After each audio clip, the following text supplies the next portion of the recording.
মাঠ এক প্রকার ফাঁকা, নেই বাঘা বাঘা একাধিক খেলোয়াড়। ক্ষমতায় যাওয়ার হাতছানি দেশের অন্যতম বড় দল বিএনপির সামনে। তবে নিজেদের ভুলে সেই স্বপ্ন ভেঙে যেতে পারে। এবার প্রার্থী বাছাইয়ে বেশ সতর্ক থাকলেও কিছু ভুল করেছে বলে মনে করছেন রাজনৈতিক বিশ্লেষকরা। নির্বাচনী মাঠে নেই আওয়ামী লীগ ও তার মিত্র 14 দল। এখন পর্যন্ত দেখা যায়নি জাতীয় পার্টিকেও, যা বিএনপিকে সুবিধাজনক অবস্থায় রেখেছে। ইতিমধ্যে 237 আসনে মনোনয়ন দিয়েছে দলটি। জোট শরিকদের জন্য 63টি আসন ফাঁকা রাখা হয়েছে। তবে সেই 63 আসনই হতে পারে গলার কাঁটা। এদিকে সংশোধিত আরপি অনুযায়ী নিবন্ধিত দলগুলো জোট করলেও অন্য দলের প্রতীকে ভোট করতে পারবে না, নিজ দলের প্রতীকেই ভোট করতে হবে। ফলে ক্ষতিগ্রস্ত হবে ছোট দলগুলো। তাদের জোট করার ক্ষেত্রে আগ্রহ কমে যাবে। একই সঙ্গে বিএনপির জন্য বড় শঙ্কার কারণ।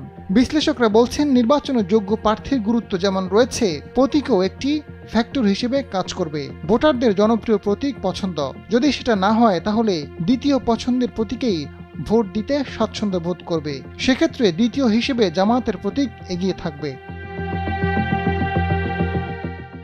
রাজনৈতিক বিশ্লেষকরা 63 আসনকে জয় পরাজয়ের বড় সমীকরণ হিসেবে দেখছেন। তারা বলছেন, শরিকদের জন্য ছেড়ে দেওয়া আসনগুলোতে থাকবে না ধানের শীষ।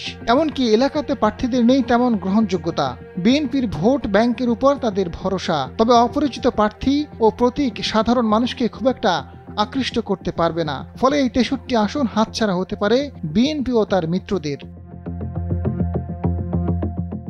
অপরদিকে জামায়াত অন্যান্যবার নির্বাচনে বিএনপির সঙ্গে জোট করলেও তারা এবার প্রধান প্রতিদ্বন্দ্বী। গেল 1 বছর ধরেই মাঠে কাজ করছে তারা। সবার আগে প্রার্থী চূড়ান্ত করে জনগণের দ্বারে দ্বারে পৌঁছে দিয়েছে তাদের পরিচিতি। জয়ের জন্য সব ধরনের কৌশল নিয়ে মাঠে কাজ করছে। এরই মধ্যে বিশ্ববিদ্যালয়গুলোর ছাত্র সংসদ নির্বাচনে ভূমিধস বিজয় দৃষ্টান্ত স্থাপন করেছে।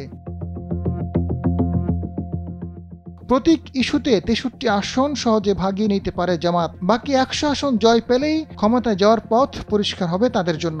পাশাপাশি জামাতের সঙ্গে নির্বাচনী সমঝোতায় ইসলামী আন্দোলন সহ থাকছে আরও বেশ কয়েকটি দল, যা বিএনপির জন্য বড় মাথা ব্যথার কারণ। নিজেদের অভ্যন্তরীণ কোন্দলও অন্যতম প্রতিবন্ধকতা। আজাদ ফারুক, সময়ের আলো।